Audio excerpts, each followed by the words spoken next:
start with the 440 at Newmarket. It is the Guineas, and I should have prices up. I do. So, top of the betting, we've got, unsurprisingly, August Rodin and Little Big Bear. August Rodin is a good bit shorter now. The choice of Ryan Moore. 3.0, 6.0 for Little Big Bear, 8.5 for Chaldean, 9.5 Royal Scotsman, 10.0 Sakir, and then we do get into the bigger prices off the back of that. I've had a go around the houses here, Steve, and I don't want to back any of the top few in the betting, but then I think the winner will come from them. So I'm going to have a filthy win place go at something, just because I can't go, yeah, I really fancy the first in or the second in the betting. Where do you stand? Yeah, exactly that. August Rodin, yeah, is a very solid option at the top of the betting for Aidan O'Brien. And Ryan Moore has been doing the winning on soft ground, and it was very testing at Doncaster. So I wanted to take him on, but then I watched him and I think he'll be even better on fast ground.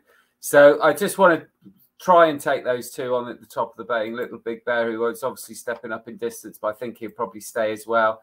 And the one I think has got the ability, if he decides to use it in the right manner, is Holloway Boy, who won first time up at Royal Ascot last season in the Chesham. I mean, the form of that's not brilliant, but to do that first time up is pretty impressive.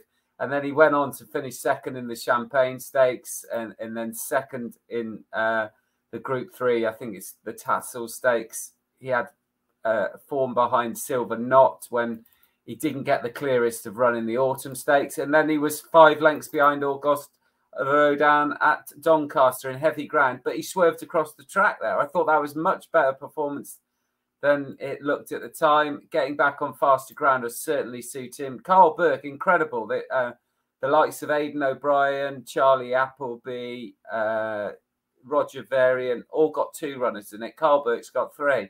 I mean, you wouldn't have necessarily said that, but that kind of shows you the way his yard's going. And Holloway Boy is a little bit quirky, we know that, but maybe first time out's the time to catch this horse.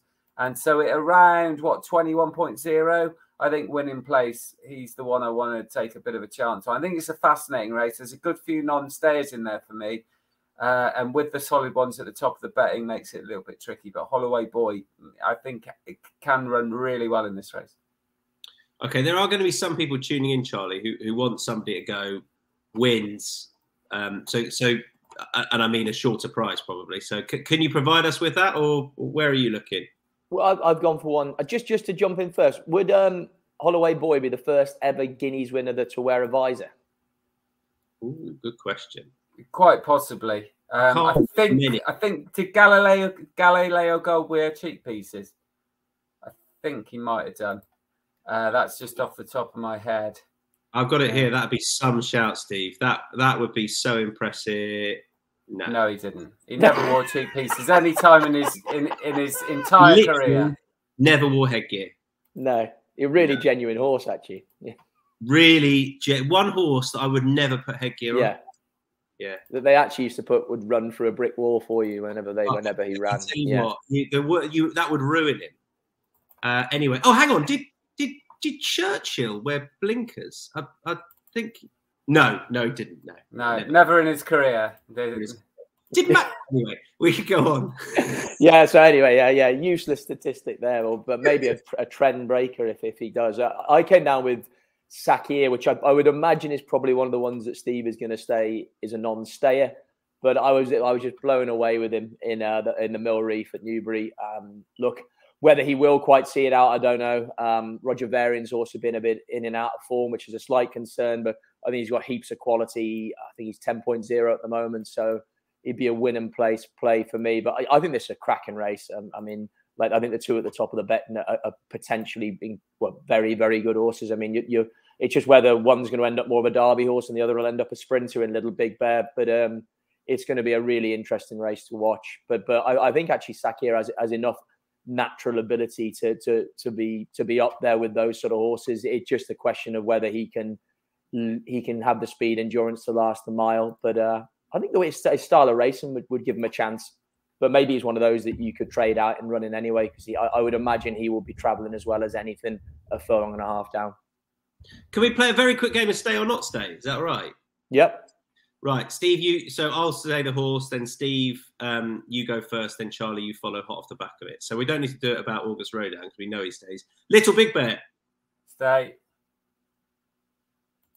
Charlie? Not stay. Stay, Steve. Not stay. Chaldine?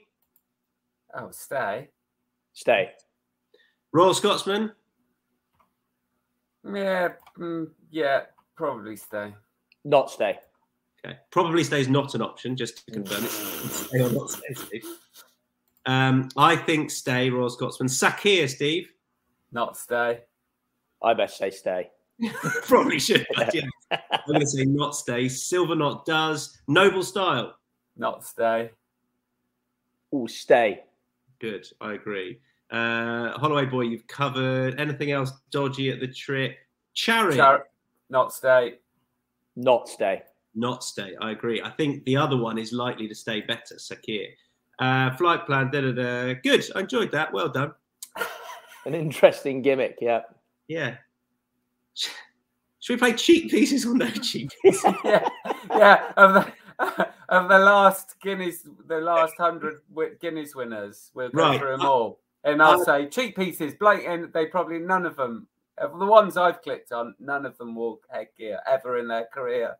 Well, they just for the Guineas, the thing you just for a classic, you just get it. Not going to really put headgear on, are you? Because you'd be worried about what it's going to do if they win it. Anyway, right.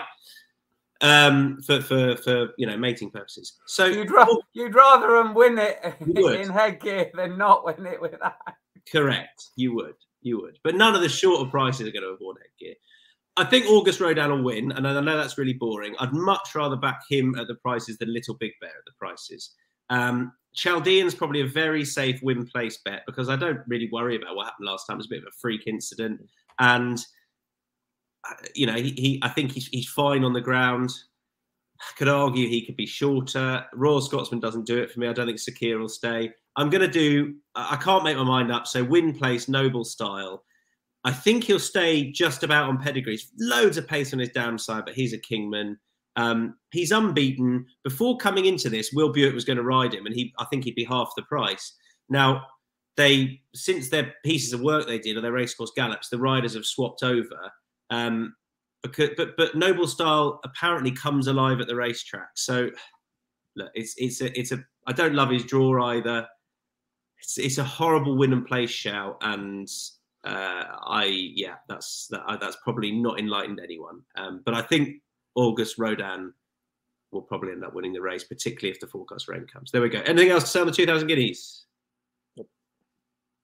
Bon, we